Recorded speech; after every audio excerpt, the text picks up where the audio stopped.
Organización del Tratado del Atlántico Norte cumple 65 años. El objetivo de la alianza, que surgió solo 4 años después del fin de la Segunda Guerra Mundial, era contener el avance de la Unión Soviética. Sin embargo, la historia reciente ofrece numerosos ejemplos de una conducta agresiva y hostil de la OTAN. Gonzalo Guancha nos cuenta por qué la misión de la alianza en el siglo XXI genera tantas dudas. 65 años de la OTAN han dado para mucho. Grandes intenciones, loables principios e históricos discursos, como por ejemplo... De hecho, hace más de 60 años que somos parte de la OTAN, no con el fin de reclamar nuevos territorios, sino para proteger la libertad de las naciones. Sin embargo, en aras de proteger la libertad, el Tratado del Atlántico Norte ha dejado imborrables huellas. Algunos son capítulos vergonzosos de la historia reciente. Hace 15 años la OTAN plasmaba su impronta en la antigua Yugoslavia para frenar un supuesto genocidio étnico. Durante semanas bombardeó Serbia. El resultado, 2.500 víctimas. Tras ser invadido por Estados Unidos en 2001, Afganistán acogió la mayor coalición militar de la historia. Las misiones de paz de la OTAN han provocado decenas de miles de muertes. De ellas, más de 3.000 soldados de la coalición han caído bajo el ya célebre fuego amigo. Irak y su dudosa amenaza para la paz mundial con las supuestas armas de destrucción masiva es otro de los emblemas de la alianza. Es la guerra que más bajas ostenta en la historia moderna, con hasta 1 millón de iraquíes caídos, según algunas estimaciones. Libia. Aunque la OTAN argumentó de cara a la legalidad internacional que pretendía proteger el espacio aéreo, fue otro escenario de bombardeos que enconaron una contienda con 30.000 muertes.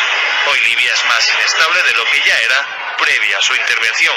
Son ejemplos que distan mucho de 1949, con un espíritu fundador basado en finalidades puramente defensivas. La OTAN en la actual circunstancia sufre de múltiples problemas institucionales, sufre de problemas que tienen que ver con la credibilidad, no aplica los principios del derecho internacional, deja del derecho internacional y sobre todo el principio de no agresión a los estados soberanos. Pero en sus 65 años de historia no solo hay contradicciones, sino también omisiones. Por ejemplo, la de la promesa de no expandirse hacia el este, hacia Rusia. Como podemos observar en este mapa de la evolución de la OTAN en las últimas décadas, esta promesa, esta línea roja de vínculo con Rusia, ha sido rebasada varias veces. Por ejemplo, en el 99 con la inclusión de las naciones que conformaban el Pacto de Varsovia, o en el 2004 con la inclusión de las naciones bálticas o otras naciones limítrofes con el espacio postsoviético que dan acceso al Mar Negro, como Rumanía, Bulgaria, Croacia o Albania, son la última rúbrica de esta tendencia expansiva de la OTAN hacia el este. Y los hechos recientes evidencian que precisamente Ucrania es el siguiente paso a tomar de la OTAN. Sin embargo, en plena crisis financiera, la OTAN ve como sus integrantes no cumplen con el 2% de contribución militar. El gasto europeo en defensa se redujo en 45.000 millones en los últimos años. Con el ocaso de la guerra de Afganistán, el nuevo conflicto ucraniano es la oportunidad de devolver a la OTAN a la primera línea, recobrar sus ingresos y volver a coger la relevancia de los tiempos de la Guerra Fría. La agresión de Rusia contra Ucrania es la amenaza más grave en años a la seguridad europea, y eso reta nuestra visión de una Europa integral, libre y pacífica, la visión que hemos construido desde el final de la Guerra Fría. Seguimos comprometidos más que nunca con esta visión. La mayor responsabilidad de la OTAN es proteger y defender nuestro territorio y nuestros ciudadanos. Es lo que haremos. Bueno, la OTAN no tiene casi nada que ver con lo que fue en los años de la Guerra Fría. Es una asociación que tiene partners globales en todo el mundo. Efectivamente, quizá busca ahora un poco su papel una vez que va a concluir lo que ha sido su principal guerra y la guerra más larga de Estados Unidos jamás librada, que ha sido Afganistán. 65 años después, la macroorganización parecía haber quedado obsoleta ante las nuevas amenazas del siglo XXI, como por ejemplo el terrorismo o los ciberataques. Sin embargo, resucitando el clima de Guerra Fría, la OTAN se asegura décadas de existencia en las que tratará de defender la paz y la democracia a la espera de mejores resultados. Gonzalo Guancha, RT.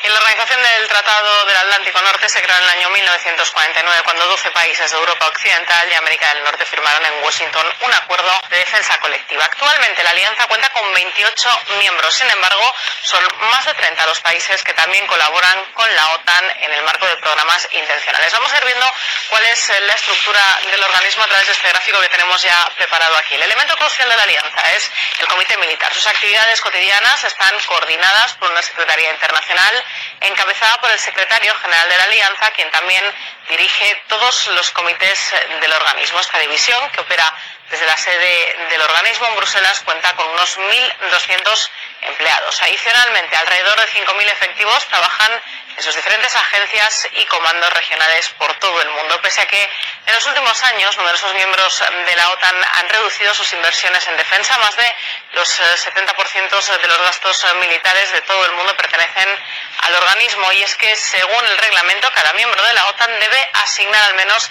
el 2% de su Producto Interior Bruto a sus presupuestos de defensa. Según Gustavo Morales, exmilitar y periodista especialista en temas de defensa, con quien hemos podido hablar en un informativo anterior, los objetivos actuales de la alianza son fundamentalmente de agresión. La OTAN ha sido utilizada para bombardear Yugoslavia, arrasándola y dividiendo el país en otros varios. Ha actuado también en Libia y otras naciones del norte de África, destruyendo gobiernos legítimos que existían en ellos y sustituyéndolos por otros, convirtiéndolos en naciones inestables. En estos momentos la OTAN es la punta de lanza diplomático-militar de Estados Unidos para aplicar la paz americana en el mundo. Echando un vistazo a la historia, uno de los principios con los que se creaba la OTAN suponía que si uno de sus miembros era agredido, el resto también tendría que responder a esa agresión. Sin embargo, llama la atención que no fue hasta después de la desintegración de la Unión Soviética hasta que se acude a esa premisa. ¿A qué se debe esto? Se debe fundamentalmente al cambio de la política exterior de los Estados Unidos. Estados Unidos, a partir del año 1997, inicia una política exterior diferente, intenta ocupar el vacío que ha dejado la desaparición de la Unión Soviética e intenta aumentar su esfera de influencia. Se abandona totalmente la estructura del Atlántico Norte y comienza a haber una nueva estructura con dos nuevos ejes. Un eje pasa por el Golfo Pérsico y las naciones productoras de petróleo, tanto persas como árabes, y el otro eje pasa a través del Mediterráneo hasta Asia Central. Y eso, zona tradicional de influencia soviética, es actualmente lo que interesa a Estados Unidos, para lo cual debe debilitar fundamentalmente a Rusia. Estados Unidos está utilizando a la OTAN en una estrategia de aislar a Rusia de Europa, para lo cual necesita utilizar el caso ucraniano, donde un gobierno electo democráticamente fue derribado por disturbios y manifestaciones en la calle, con el apoyo y la legitimación tanto de la Unión Europea como de Estados Unidos, que son los dos palos principales de la OTAN.